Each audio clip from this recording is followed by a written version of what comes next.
બરાબર? હા, બરોબર છે.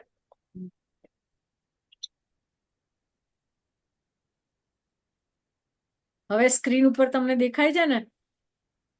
હા, દેખાય છે ને. બરાબર છે.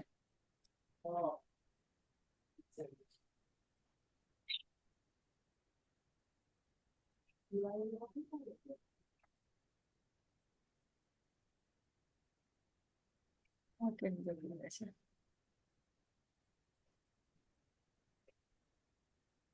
અને નીચે લઈ જવા શું કરવાનું? ડાઉન એરો આપો. ડાઉન એરો પેલે અપગ્રેડ કરવાનું કઈ ક્યાં જો પીડીએફ એટલે નથી થતું.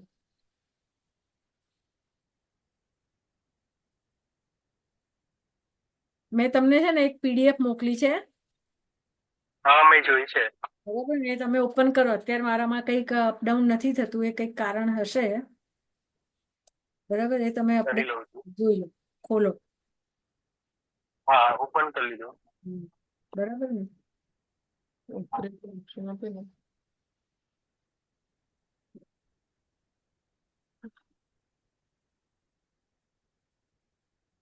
પકડી નથી ના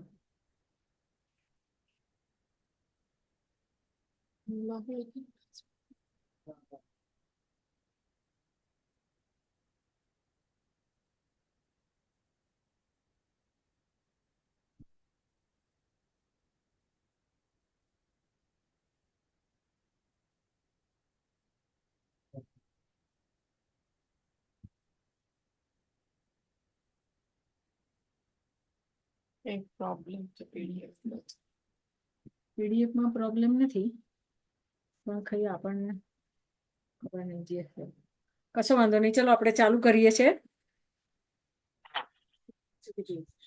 બસ અહીંયાથી થાય છે, અહીંયાથી જુઓ તો ઓપ્શન છે નેક્સ્ટ નો.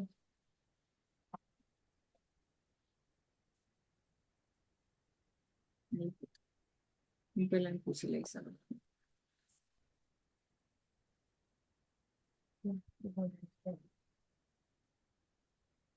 બરાબર, પહેલું પેજ અત્યારે જે ચાલે છે ને તે છે. બરાબર, એમાં મારો પરિચય છે, મારું હા. ડેઝિગ્નેશન છે, એ બધું મેં તમને બતાવ્યું છે. હાજી. બીજી સ્ક્રીન ખોલશો એટલે ભગવાન હા. વિશ્વકર્માની વાત જે આપણે ગયા વખતે કરી હતી. હા. બરાબર, હા.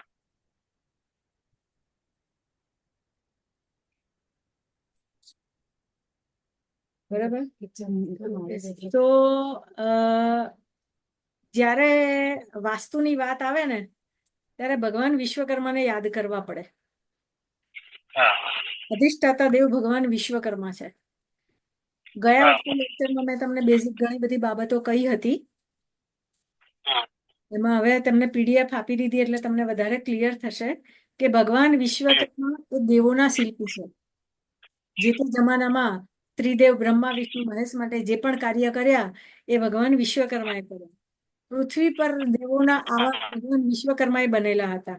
બ્રહ્માજી માટે બ્રહ્માનગરી બનાવી, વિષ્ણુ ભગવાન માટે વૈકુંઠ બનાવ્યું અને મહાદેવ માટે કૈલાસની રચના ભગવાન વિશ્વકર્માએ કરેલી. આ આપણે આવી બધી વાતો થયેલી હતી. શ્રીલંકા નગરી રાવણ, જે લંકા કહેવાય છે અત્યારે, એ શ્રીલંકા એ જે તે જમાનામાં લંકા કહેવાતી હતી અને એ લંકાની રચના પણ ભગવાન વિશ્વકર્માએ કરેલી. દ્વારકા નગરી ભગવાન વિશ્વકર્માએ બનાવેલી. આવી ઘણી બધી આવાસ યોજના ભગવાન વિશ્વકર્માએ બનાવેલી છે. મંદિરો, ઘર, કુવા, બારી, દરવાજા, મૂર્તિના તેમજ દરેક વસ્તુના માપ એ ભગવાન વિશ્વકર્માએ નક્કી કરેલા છે. તળાવની સાઈઝ કેટલી હોવી જોઈએ, કેટલું સરાઉન્ડિંગ હોય તો કેટલું ડીપ હોવું જોઈએ, આ બધા મેઝરમેન્ટ જે છે એ ભગવાન વિશ્વકર્માની દેન છે.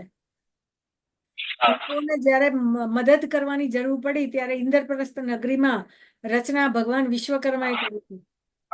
જ્યારે પાંડવો ગુપ્તવાસમાં હતા ને ત્યારે એમને ઇન્દ્રપ્રસ્થ નગરી જે બનાવીને ભગવાન વિશ્વકર્માએ બનાવેલી હતી અને પાંડવો એમાં વનવાસ કર્યો હતો અને ત્યાં રોકાયા હતા.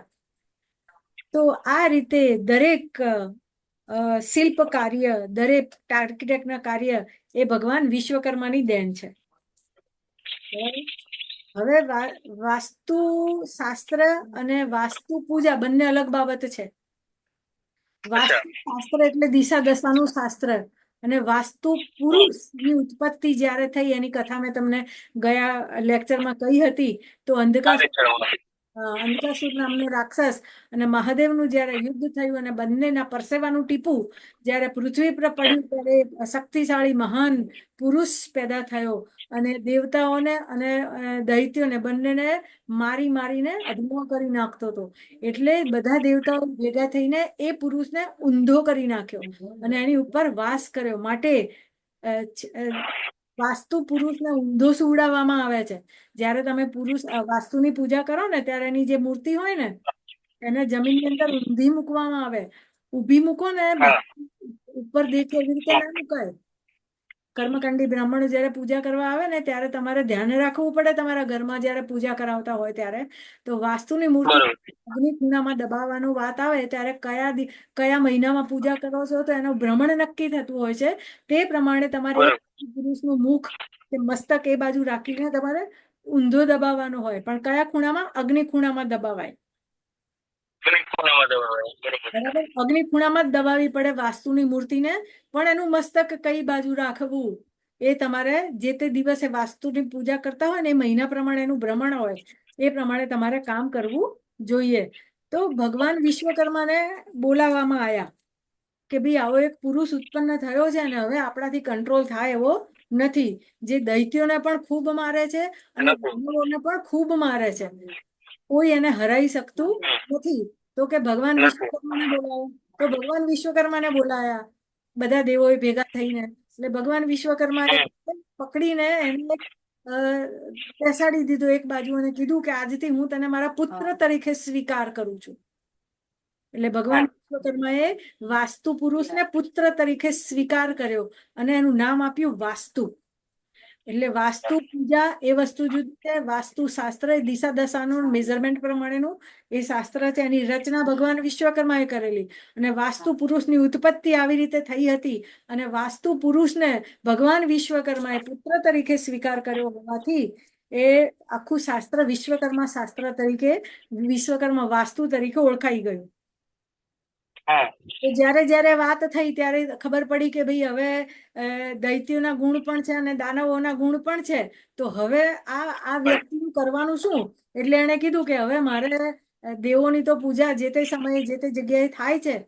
તો મારે પૂજા મારી સ્થાન ક્યાં? ત્યારે ભગવાન વિશ્વકર્માએ એમને આશીર્વાદ આપ્યા હતા કે તમારી પૂજા હવે આજ પછી જ્યાં જ્યાં કોઈ પણ વ્યક્તિ નવા આવાસની શરૂઆત કરશે ને ત્યાં સૌથી પહેલા વિશ્વકર્માએ આશીર્વાદ આપ્યા હતા કે જે વ્યક્તિ વાસ્તુ પૂજા કરશે ને તેને વાસ્તુ પુરુષના આશીર્વાદ કાયમ એને એ પરિવારમાં રહેવાવાળા ઘરમાં રહેવાવાળા પરિવારને મળશે. માટે આ રીતે વાસ્તુ પુરુષની ઉત્પત્તિ થઈ અને એની આ જ જગ્યાએ ઉત્પત્તિ થાય છે. બાકી એની કોઈ જગ્યાએ વાસ્તુની ઉત્પત્તિ પૂજા થતી નથી.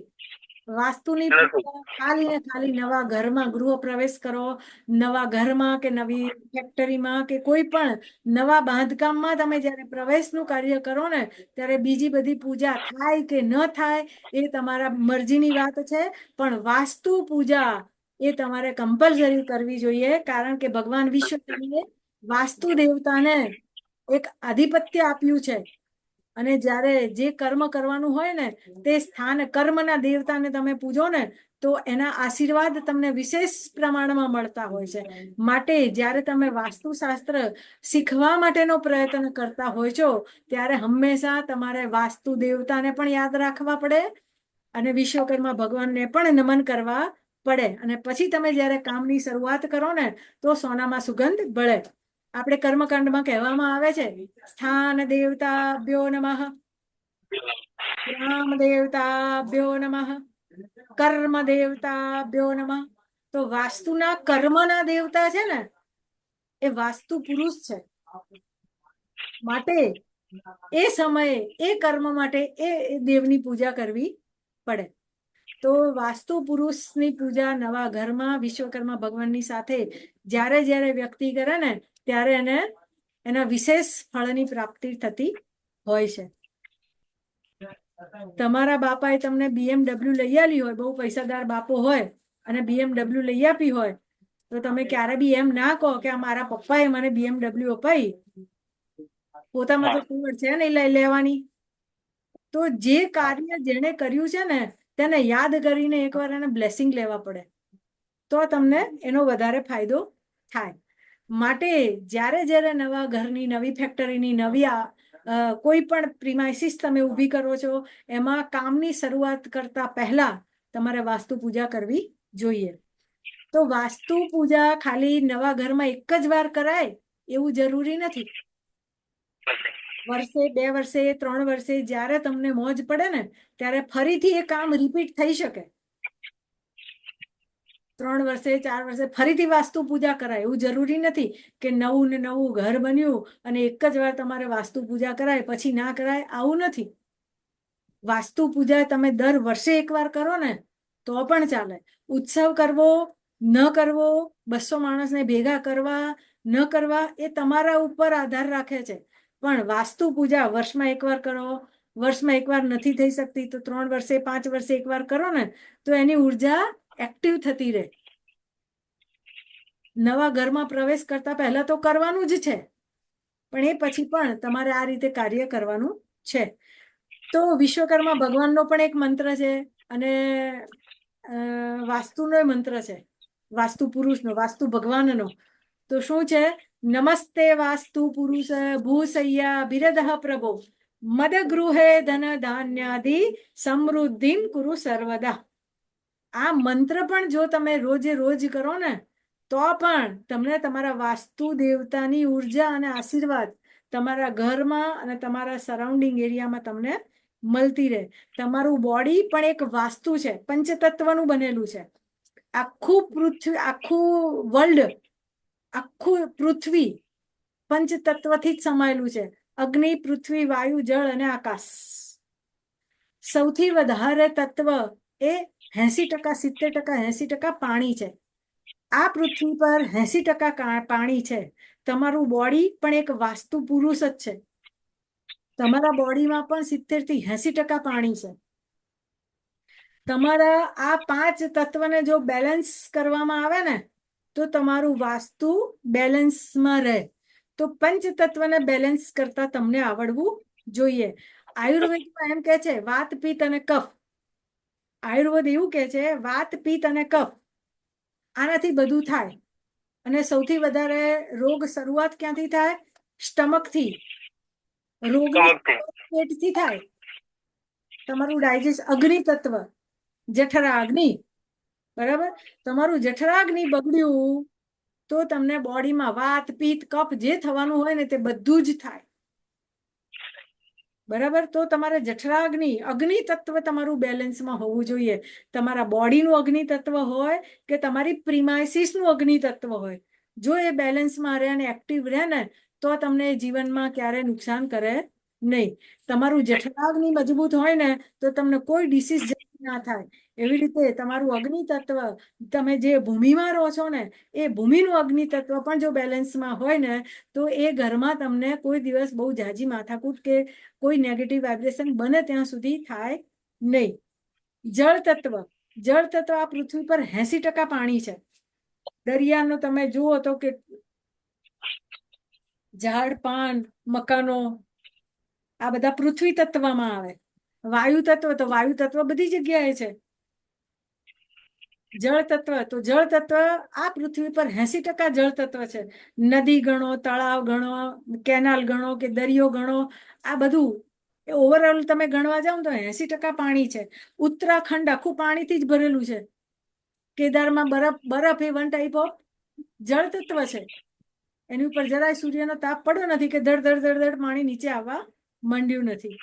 તો પાણીમાં છે ને ગજબની તાકાત છે. 5 તત્વ જે છે, અગ્નિ, પૃથ્વી, વાયુ, જળ અને આકાશ, બંને પોતપોતાની રીતે દરેક કાર્યમાં મજબૂત છે. પણ સૌથી વધારે એક્ટિવ જળ તત્વ છે.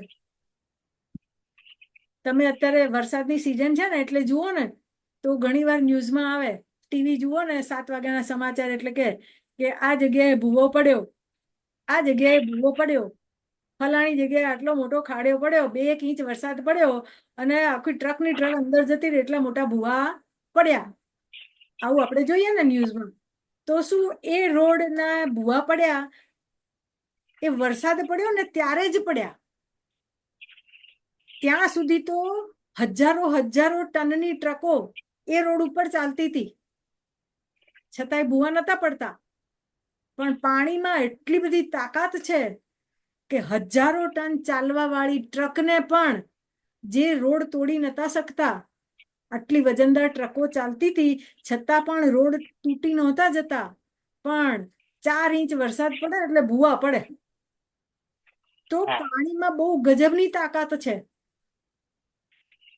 કોઈ પણ તત્વ, અગ્નિ, પૃથ્વી, વાયુ, જળ અને આકાશ, આ 5 તત્વ જ્યાં સુધી બેલેન્સમાં હોય ને ત્યાં સુધી બધું ગાડી સરખી ચાલે.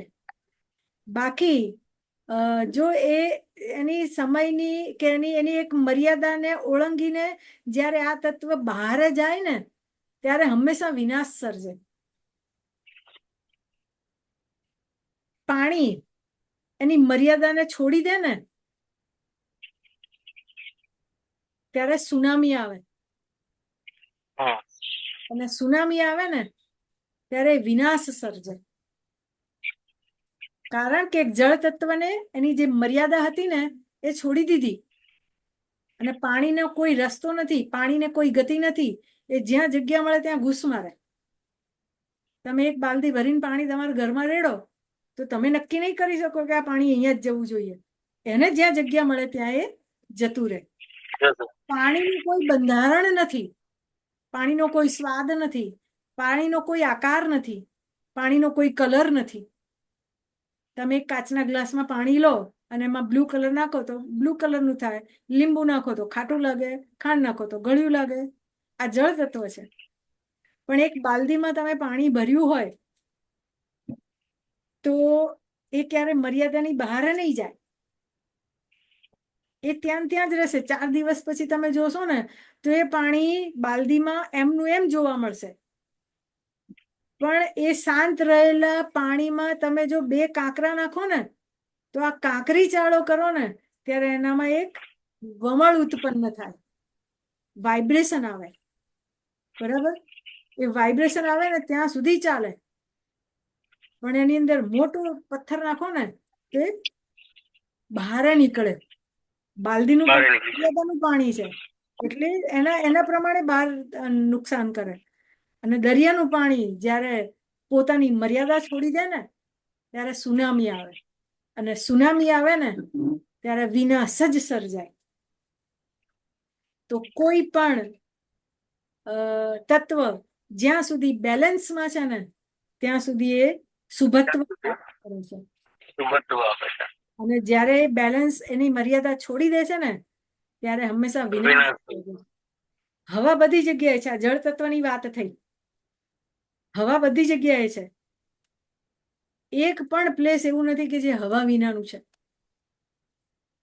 વાયુ વિનાનું છે. વાયુ, બરાબર, મારી સરાઉન્ડિંગ આજુબાજુ વાયુ જ છે, પણ અહીંયા હું પંખાની સ્વિચ પાડું ને તો એ વાયુ છે ને એક ગતિ પકડે એટલે એને હવા કહેવાય. આપણે એ કહેતા કે આ પંખો હવા નથી આપતો, બરાબર, પંખો ધીરે હવા ફાસ્ટ નથી આવતી. વાયુ જ્યારે ગતિ પકડે ને ત્યારે એને હવા કહેવાય, અને હવા જ્યારે વધારે પડતી ગતિ પકડે ને ત્યારે શું કહેવાય? વાવાઝોડું કહેવાય. અને વાવાઝોડું આવે ને જ્યારે વાયુ તત્વ પણ જ્યારે મર્યાદા છોડી દે છે ને એની ગતિની ત્યારે વિનાશ સર્જાય છે. અને વાવાઝોડું આવે ને ત્યારે કેરીઓ બધી આમ મોર પડ્યો હોય ને તો એ મોરે પડી જાય, કેરીઓ પડી જાય, જાંબુ કાચા ને કાચા પડી જાય અને વિનાશ સર્જાય. તો કોઈ પણ તત્વ જ્યાં સુધી એના બેલેન્સમાં છે ને ત્યાં સુધી એ શુભત્વ આપવા વાળું છે, અને જ્યારે એની મર્યાદા છૂટી જાય છે ને ત્યારે વિનાશ સર્જે છે. અગ્નિ તત્વની વાત કરીએ જળ તત્વ થયું, વાયુ તત્વ થયું, અગ્નિ તત્વની વાત કરીએ તો અગ્નિ તત્વ એટલે શું છે? જઠરા અગ્નિ. બરાબર. તો તમારા બોડીનું અગ્નિ તત્વ એટલે તમારું જઠરાગ્નિ, પેટ. બરાબર. પણ આમ અગ્નિ તત્વની વાત કરીએ ને તો કોઈ પણ એક દીપક પ્રગટાઈએ ને, મીણબત્તીનો દીવો કરીએ કે ભગવાનની આગળ દીવો કરીએ તો એક ફ્લેમ થાય. એનું તત્વ કયું છે? અગ્નિ તત્વ. અગ્નિ તત્વનું ગુણધર્મ શું છે? ગરમ પ્રકૃતિ છે. એની ગતિ કઈ છે? ઉર્ધ્વ ગતિ છે. તમે કોઈ પણ દીવો પ્રગટાવો ને તો એની ફ્લેમ હંમેશા ઉપરની બાજુ જાય. તો બે તત્વ એવા છે કે જેની ગતિ ઉર્ધ્વ છે. તો કયું તત્વ? વાયુ તત્વ. વાયુ તત્વ અને અગ્નિ તત્વ. વાયુ તત્વ અને અગ્નિ તત્વની ગતિ ઉર્ધ્વ ગતિ છે અને જળ તત્વની ગતિ એ નીચેની તરફની છે. તમે આઠમા માળેથી પાણી નાખો ને એક ગ્લાસ ભરીને તો એ નીચે જ જાય, ઉપર ના જાય. પણ એ તપેલીમાં ભરેલું પાણી હોય ને, ગેસ ઉપર મૂકો ને તો એની જે વરાળ બને ને એના ઉપર જે ડીશ તે ઉપરની તરફ જાય. તો વાયુનો ગુણ કયો છે? ઉર્ધ્વ ગતિનો છે. એવી રીતે અગ્નિ તત્વનો ગુણ કયો છે? ઉર્ધ્વ ગતિનો છે. બરાબર. દીવાની નીચે હંમેશા અંધારું હોય. કહીએ ને એની નીચે અંધારું હોય તો એ પ્રકાશ ક્યાં ફેંકે? ઉપરની બાજુ અને આજુબાજુ. પણ એની નીચે અંધારું જ હોય. બરાબર. તો એક દીપક પ્રગટાવો ને તો એક કેન્ડલ તમે આમ સળગાવી, સમજો કે આ એની ઉપર તમે આમ હાથ કરો ને તો શું થાય? દાજી જવાય. તો અગ્નિનો ગુણ શું છે? પોતે બળવું અને બીજાને બાળવું. આ અગ્નિનો સ્વભાવ છે. ફાયર એલિમેન્ટ છે. અને ફાયર એલિમેન્ટ જ્યારે મર્યાદા છોડી દે ને ત્યારે પણ વિનાશ સર્જાય. ફાયર એલિમેન્ટ જ્યારે પોતાની મર્યાદા છોડી દે ને ત્યારે વિનાશ સર્જાય. આગ લાગે, બિલ્ડિંગો બધું ને બધું આખું નુકસાન જ હોય છે. તો ફાયર એલિમેન્ટ જ્યારે પોતાની મર્યાદા છોડી દે ને તો પણ એ નુકસાન જ કરે છે. જળ તત્વ જ્યારે પોતાની મર્યાદા છોડી દે ને ત્યારે નુકસાન જ કરે છે. વાયુ તત્વ જ્યારે એની મર્યાદા છોડી દે ને ત્યારે નુકસાન જ કરે છે.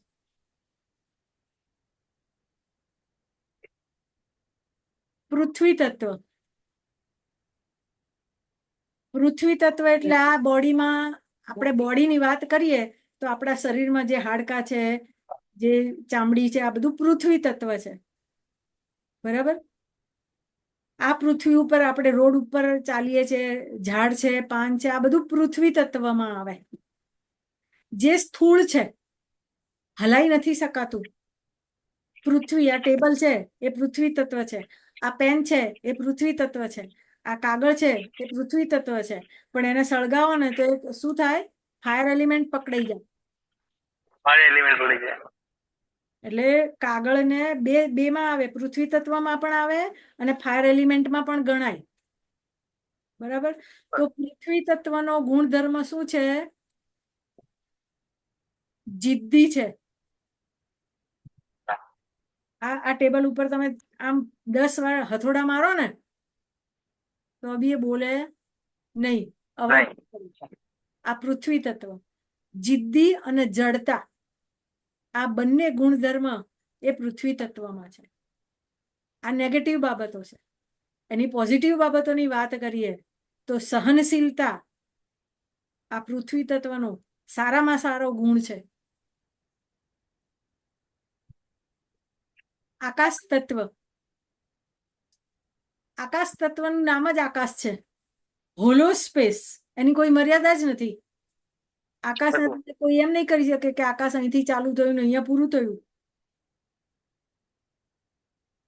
એનું નામ જ આકાશ તત્વ છે, જેની કોઈ મર્યાદા નથી, બહુ જ વિશાળ છે આકાશ તત્વ. આમ આપણે આકાશમાં જોઈએ તો આપણને ક્યાં એનું શરૂઆત થઈને ક્યાં એન્ડ થયો આપણને કઈ ખબર પડે નહીં. આ આકાશ, આપણા બોડીમાં આકાશ તત્વ ક્યાં છે? આપણું બોડી પંચતત્વનું બનેલું છે, અગ્નિ, પૃથ્વી, વાયુ, જળ અને આકાશ. આ પાંચે પાંચ તત્વ આપણા બોડીમાં છે. અગ્નિ, પૃથ્વી, વાયુ, જળ અને આકાશ આખી પૃથ્વીમાં છે. અગ્નિ, જળ, વાયુ અને આકાશ આ પાંચ તત્વ આખા વર્લ્ડમાં છે. તો આપણા બોડીમાં જે વાયુ આકાશ તત્વ છે ને એ ક્યાં છે? આપણે કૃષ્ણ ભગવાનની પેલી એક વાર્તા સાંભળી હતી ને, કે કૃષ્ણ ભગવાન માટી ખાતા હતા અને જશોદાએ કીધું કે તું શું ખાય છે બતાય. ત્યારે આ મોઢું ખોલ્યું ને ત્યારે બ્રહ્માંડના દર્શન કરાયા હતા. કૃષ્ણ ભગવાને માતા જશોદાને બ્રહ્માંડના દર્શન કરાયા હતા મોઢું ખોલીને. આખો સ્વર્ગ લોક આ આકાશ તત્વમાં એને બતાવી દીધું હતું. તો બોડીમાં જ્યાં જ્યાં હોલો સ્પેસ છે ને આ બધું આકાશ તત્વ છે. તો આપણે બગાસું ખાઈએ ને અને જે મોઢું પોળું થાય ને તો એ આકાશ તત્વ છે. આપણે શ્વાસ લઈએ ને અને નાકની જે ઇન્દ્રિયો છે ને હવા અંદર જાય અને બહાર કાઢે આ આકાશ તત્વ છે. આપણે કાનના સાંભળવાના જે હોલ છે ને આ બધા આકાશ તત્વ છે. આપણા બોડીમાં જેટલા મુવમેન્ટ પાર્ટ થાય છે, જેટલા પાર્ટ મુવમેન્ટ થાય છે ત્યાં ત્યાં જ્યાં જ્યાં ગેપ છે ત્યાં ત્યાં બધે આકાશ તત્વ છે. તમારી આ ફિંગર્સ આમ બંધ થાય ખોલે બંધ થાય ખોલે તો એક અહીંયા છે મૂવ થાય છે, બીજું અહીંયાથી મૂવ થાય છે, ત્રીજું અહીંયાથી મૂવ થાય છે. એક ફિંગર 3 જગ્યાથી મૂવ થાય. એક અહીંયાથી મૂવ થાય, બીજું અહીંયાથી મૂવ થાય, ત્રીજું અહીંયાથી મૂવ થાય. તો આ બધા જે જોઈન્ટ છે ને તે બધે આકાશ તત્વ. અને જ્યાં જ્યાં હોલો સ્પેસ છે ને ત્યાં ત્યાં વાયુ તત્વનું પ્રભુત્વ વધારે છે. જોઈન્ટ હોય ત્યાં શું હોય છે? જ્યાં જ્યાં હોલો સ્પેસ હોય ને, જ્યાં જ્યાં હોલો સ્પેસ હોય ને ત્યાં ત્યાં વાયુનું પ્રભુત્વ હોય. એટલે આકાશ તત્વ જ્યાં જ્યાં છે ને ત્યાં ત્યાં હવા છે. તો તમારે આકાશ તત્વ છે ત્યાં વાયુ તત્વ છે. જ્યાં જ્યાં ખાલી જગ્યા હોય ને ત્યાં વાયુ હોય જ. જ્યાં જ્યાં જગ્યા પડી નથી ત્યાં વાયુ હોય હોય હોય અને હોય જ. બરાબર? તો આ પાંચ તત્વોને તમારે બહુ આસાનીથી સમજી લો ને. મેં બહુ ટૂંકમાં અને બહુ જ સારી રીતે બહુ ઓછા શબ્દોમાં વધારે સમજાય ને એવી ભાષા મેં તમને શીખવાડી દીધી. તો આ પાંચ તત્વ તમારા બોડી પર બી અસર કરે છે. આ પાંચ તત્વ તમને વાસ્તુમાં પણ અસર કરે છે. અને આ પાંચ તત્વ સિવાય આ પૃથ્વી પર કશું નથી.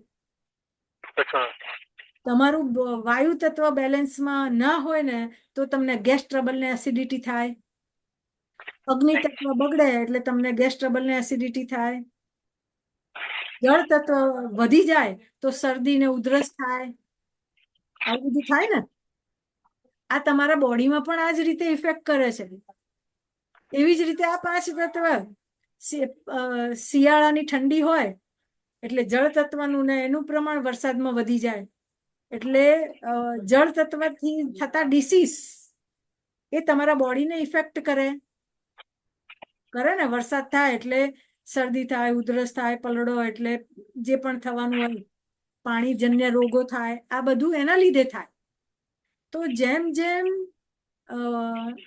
સિઝન બદલાય છે તેમ તેમ ડિસીઝ બદલાય છે. જેમ જેમ સિઝન બદલાય છે તેમ તેમ રોગ બદલાય છે.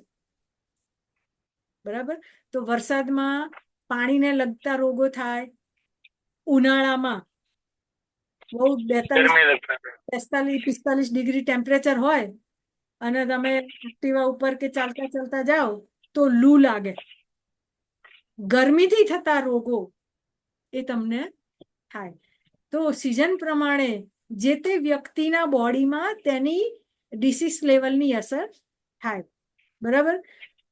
આપણને અહીંયા ઇન્ટિમેશન આવે છે કે હવે 10 મિનિટની વાર છે. 10 મિનિટ પછી આપણો ક્લાસ પૂરો થશે. રેગ્યુલર હું તમને 2 વાગે લિંક મોકલીશ એટલે તમારે તમારું કામનું આયોજન એ રીતે તમારે કરવાનું, બરાબર? કરવાનું. તો આ 5 તત્વ સિવાય આ પૃથ્વી પર કશું જ નથી. અગ્નિ, પૃથ્વી, વાયુ, જળ અને આકાશ, આ 5 તત્વના 5 એલિમેન્ટને જો તમને સમજતા આવડી ગયા તો તમારું વાસ્તુ તમારા માટે ઈઝી થઈ ગયું, બરાબર? તો હવે વાસ્તુની અગત્યતાનું એક પેજ મેં તમને આપેલું છે, આમાં 3જા કે 4થા નંબરનું 5મા નંબરનું કંઈક પેજ છે, એ તમારી પીડીએફમાં ખોલો. વાસ્તુશાસ્ત્ર એટલે પુરુષ અને પ્રકૃતિના 5 તત્વનો સમન્વય જળવાય ને તો જ વાસ્તુ આપોઆપ બેલેન્સમાં આવે. તમારો જે પ્લોટ છે એ આપણે જેમ જેમ આગળ વધીશું તેમ તેમ હું તમને શીખવાડીશ, એ સ્ક્રીન પર બી આવશે અને તમને પીડીએફ ફોર્મમાં પણ આવશે. તો તમારું જે પ્રિન્સિસ છે, તમારો બંગલો છે, તમારું ફ્લેટ છે, તમારી ફેક્ટરી છે, કંઈ પણ છે, તો એમાં 5 તત્વ કામ કરે છે: અગ્નિ, પૃથ્વી, વાયુ, જળ અને આકાશ. દરેક દિશાના, દરેક ખૂણાના એક ગ્રહો છે. 360 ડિગ્રીના ભચક્રમાં આખું વિશ્વ સમાઈ ગયેલું છે. એક સર્કલ તમે બનાવો તો કેટલા ડિગ્રીનું થાય? 360 ડિગ્રીનું. 360 ડિગ્રીના ભચક્રમાં તમારી 12 રાશિ, 27 નક્ષત્ર, 27 કરણ, આ તે જે ગણો તે બધું એમાં આવી જાય. તમારા 360 ડિગ્રીના ભચક્રમાં 5 તત્વ, 4 દિશા, 4 ખૂણા, બ્રહ્મસ્થાન, 4 દિશા, 4 ખૂણા અને બ્રહ્મસ્થાન, 9 પાર્ટ તમારે એની અંદર આવી જાય. એ રીતે તમારું બ્રહ્મસ્થાન એટલે તમારા બોડીનું બ્રહ્મસ્થાન એટલે તમારું નાભી, તમારું પેટ, તમારું બ્રહ્મસ્થાન. તો આ રીતે તમારા ઘરમાં જો તમારા બોડીમાં 5 તત્વનો સમન્વય હોય, વાત, પિત્ત, કફ જો મર્યાદામાં હોય તો કોઈ ડિસીઝ થાય નહીં. આયુર્વેદ આવું કહે છે. હું આયુર્વેદ ભણેલી નથી, પણ આયુર્વેદ અને જ્યોતિષ એક સિક્કાની 2 બાજુ છે. જ્યોતિષ આયુર્વેદ વાળા હંમેશા એસ્ટ્રોલોજીને બિલીવ કરતા હોય, એસ્ટ્રોલોજીને ધ્યાનમાં રાખતા હોય. તમારી કુંડલી પ્રમાણે જ્યારે જ્યારે તમારા વાયુ તત્વમાં ગ્રહો વધારે પડેલા હોય ને ત્યારે તમને વાયુના લગતા રોગો થાય. તમારી કુંડલીમાં જ્યારે જ્યારે જળ તત્વમાં વધારે ગ્રહો પડેલા હોય ને તો શરદી, ઉધરસ, તાવ, પાણીજન્ય કે જળથી લગતા રોગો વધારે થાય. અને અગ્નિ તત્વમાં તમારી કુંડલીમાં વધારે ગ્રહો પડેલા હોય ને તો એસિડિટી અને એનાથી જે રોગો થતા હોય ને એ બધા રોગો થાય. ડાયજેસ્ટિંગ પ્રોબ્લેમ રહે, વોટેવર જે પણ થાય તે. એ આયુર્વેદનો વિષય છે, પણ આવું તમને જીવનમાં જોવા મળે. તો ઘરમાં દરેક વ્યક્તિ શાંતિ ઈચ્છતો હોય છે. ઘર વ્યક્તિ ક્યારે બનાવે, કે દુકાન ક્યારે બનાવે, કે ફેક્ટરી ક્યારે બનાવે, કે ઘર બનાવે એ હંમેશા શાંતિ મેળવવા માટે બનાવે ને. આમ ગમે તેટલું ફરીને આવો, ઘરે આવો ને ત્યારે તમને એમ થાય કે હાશ. હાશ ક્યારે મળે? જ્યારે તમે ઘરમાં આવીને સોફામાં કે પલંગમાં બેસો ને ત્યારે તમારા મોઢામાંથી એક શબ્દ નીકળે, હાશ. તો હંમેશા જ્યાં શાંતિ હોય ને એવું ઘર તમે ઈચ્છતા હોય છો. તો દરેક વ્યક્તિ ઘરમાં શાંતિ ઈચ્છતો હોય છે અને ઘરમાં દરેક વસ્તુ વાસ્તુશાસ્ત્રના નિયમ પ્રમાણે બનાવવામાં આવે ને કે ગોઠવવામાં આવે ને તો ઘરમાં શાંતિ બહુ આસાનીથી રહેતી હોય છે. અને દરેક મનુષ્ય આ પ્રયત્નો ઘરમાં શાંતિ રાખવા માટેના કરતા હોય છે.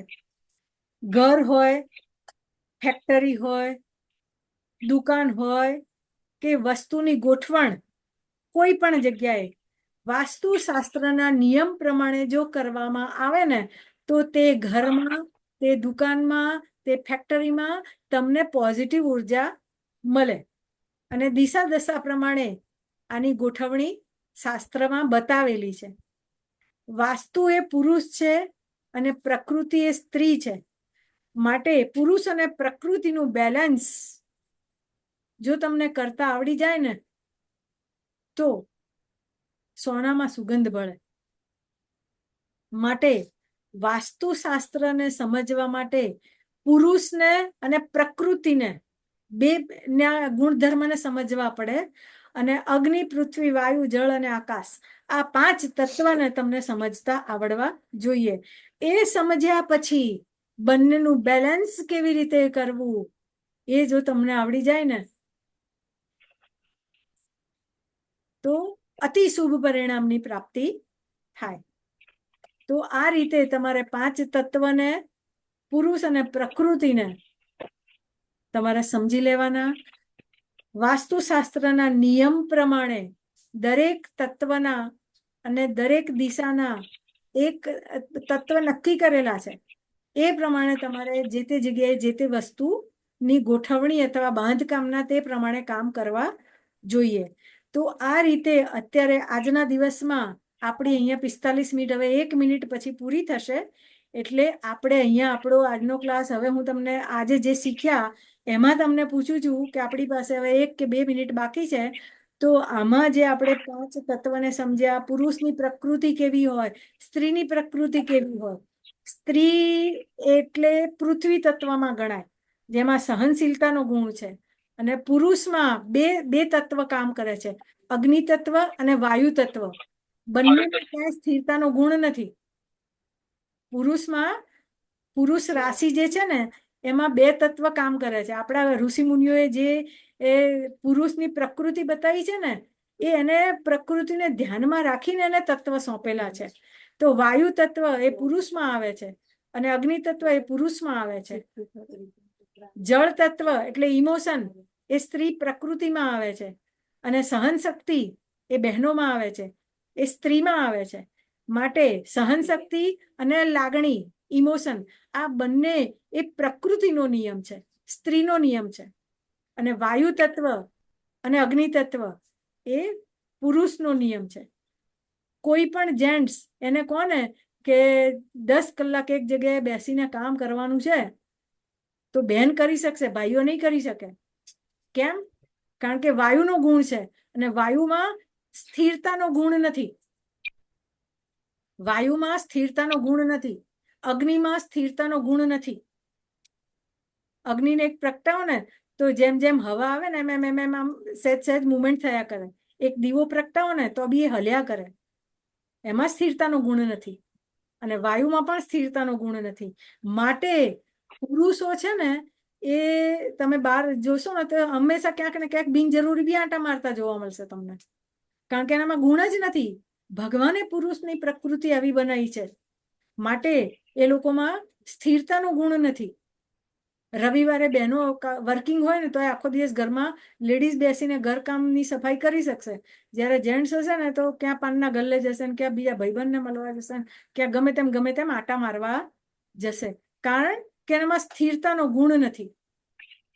તો પુરુષ અને પ્રકૃતિના ગુણને તમે સમજી લો ને તો બી તમને ઘણું બધી માહિતી અને બેલેન્સ કરતા આવડી જાય.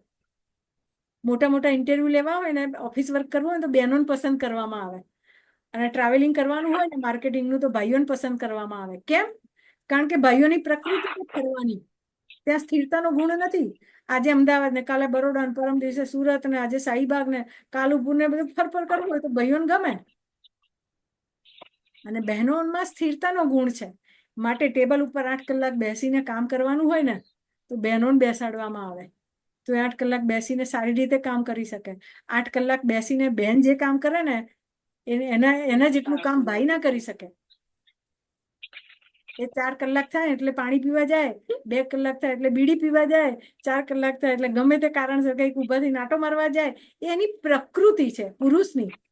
તો પુરુષની પ્રકૃતિ અને સ્ત્રીની પ્રકૃતિને જ્યારે તમે સમજી લો ને તો બી તમને ઘણી બધી માહિતી વાસ્તુશાસ્ત્રમાં પણ ખબર પડી જાય. તો 5 તત્વનું બેલેન્સ અને પુરુષ અને પ્રકૃતિનું બેલેન્સ કરતા આવડે ને તો વાસ્તુશાસ્ત્ર તમને આવડી જાય.